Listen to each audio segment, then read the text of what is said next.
Oh my goodness, they actually did it. They added CLog 3 to the R6. I genuinely thought that was gonna be like an R5 only thing, like if you want CLog 3, you gotta upgrade to the R5. But nope, they brought it to the R6 and I am so happy. Anyways, let's talk about firmware 1.4 that just came out for the EOS R6 last week. So in this new update, they added CLog 3, which we are filming in right now. They added dual card recording for video, which the R5 doesn't even have. And they fixed a few issues here and there and stability, whatever. So let's start out by talking about the addition of CLog 3 to the EOS R6. This is a much appreciated update because we now get a little more dynamic range out of this camera. It's nothing crazy, but it's much appreciated. Canon Log 3 is a flatter profile than Canon Log 1, and it retains a lot of detail in the highlights from the testing that I've done, which is very nice because they clip instantly on Canon Log 1. As well as keeping more detail in the highlights, I have noticed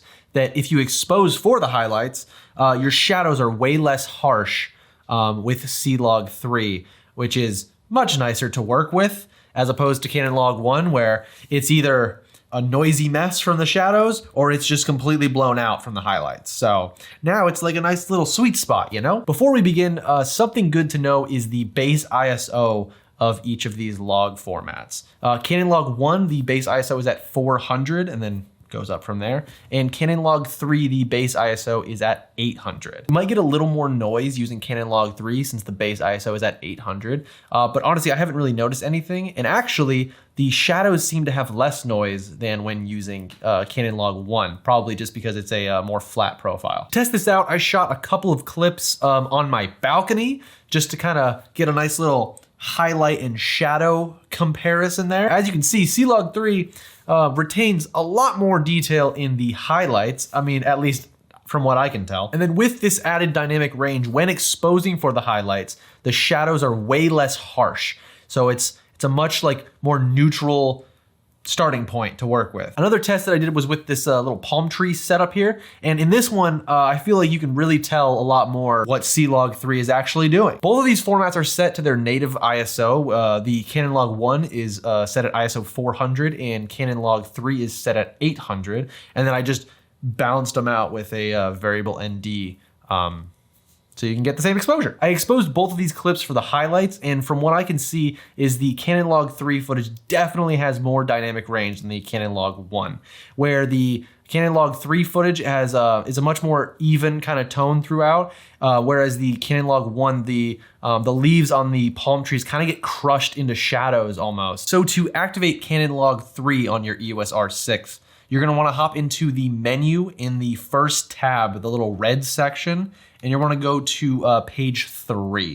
And then if you scroll down, you'll see a little section that says Canon Log settings, and then just click on that. And the first one in that folder will be your Canon Log things. So click on that, and then you can pick between off, CLog 1, or CLog 3. So super easy to get into CLog 3. The other major thing that came with update 1.4 was dual card recording for video, which is pretty awesome because the R5 doesn't even have that.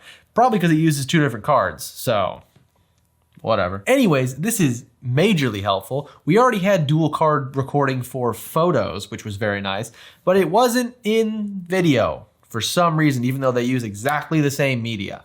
But now we got it, so it's all good. Obviously, this is very helpful for if you're doing like client work or if you're just shooting something really cool and you want to make sure that you have the footage, like your because 2 SD cards are not going to corrupt at the same time.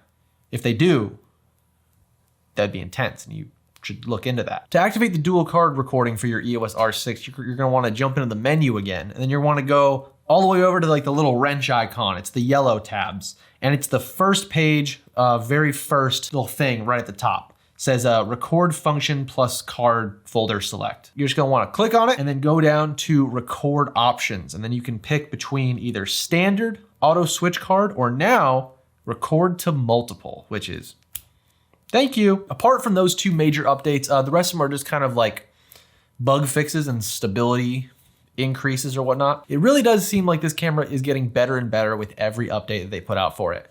Most of it probably should have been here from the start, but not gonna complain. There is one thing that they need to add though. Canon, just give me the ability to put my custom functions into for video modes. I can only use them for photos, and I'm never gonna do that. Just please give me the option to use my custom modes for video.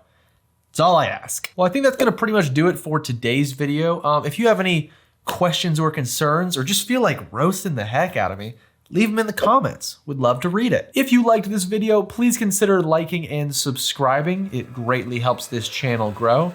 And with all that being said, I'll see you in the next one.